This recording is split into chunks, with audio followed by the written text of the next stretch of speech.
नमस्कार, news pulse में आप सबों का स्वागत है। मैं हूं संतोष सिंह और हम बात कर रहे हैं ललन सिंह और तेजस्वी की मुलाकात की। जी हां, ये मुलाकात लगभग 1 घंटे तक चली है और उस मुलाकात के दौरान कुछ ऐसी बातें हुई हैं जो छन कर सामने आ रही है। वो गठबंधन को लेकर काफ़ी महत्वपूर्ण है।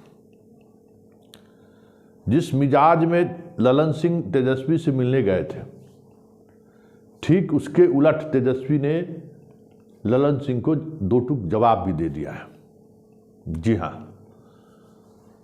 हाल के दिनों में जो बयानबाजी शुरू हुई है महागठबंधन के विधायकों के द्वारा, खास करके आरजेडी के विधायक और मंत्री के द्वारा, उसको लेकर जदयू असहज है।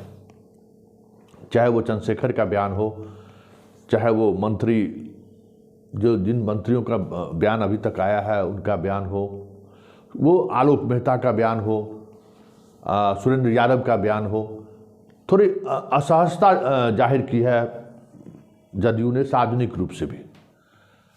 कुछ इसी मुद्दों को लेकर ललन सिंह कल तेजस्वी से मिलने गए थे।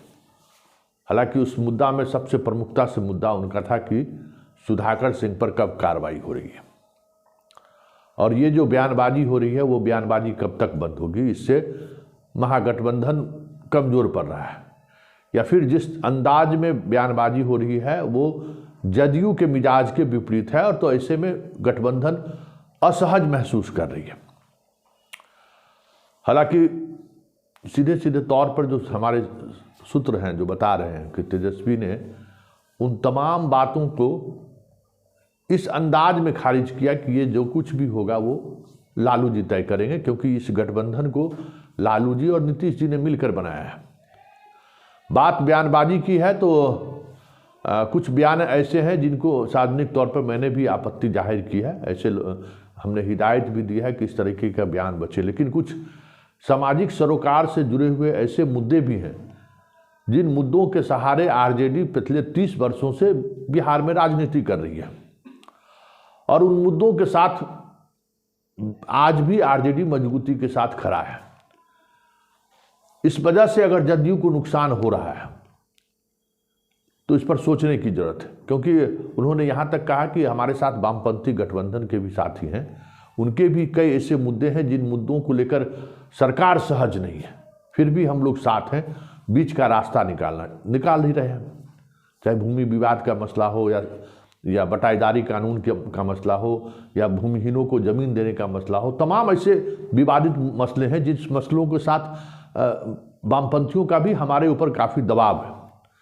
फिर भी हम लोग बीच का रास्ता निकाल रहे हैं और उनका भी बयान आ रहा है गाहे बगाहे।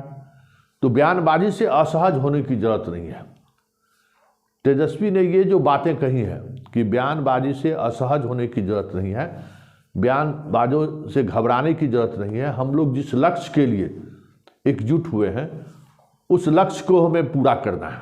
मतलब महागठबंधन जिस उद्देश्य से बना है उस उद्देश्य से हम नहीं भटके, ये मेरा लक्ष्य रहना चाहिए। तो कहीं न कहीं तेजस्वी ने इशारों में उन बातों को भी सामने ला कर रख दिया है जो चर्चा सरेआम हो रही है कि गठबंधन से कहीं बाहर तो नहीं जाने को सोच रही है जदयू। तो ये जो 1 घंटे का संवाद रहा है, इस संवाद के दौरान जो चीज़ें सामने आई हैं वो चीज़ें कहीं न कहीं ये दिखा रही है कि आने वाले समय में महागठबंधन के बीच और तल्खी बढ़ सकती है, क्योंकि आरजेडी सामाजिक सरोकार से जुड़े हुए उन मुद्दों को सार्वजनिक मंच से लाने से परहेज करने को तैयार नहीं है जिस मुद्दों के सहारे लालू बिहार की राजनीति करते रहे।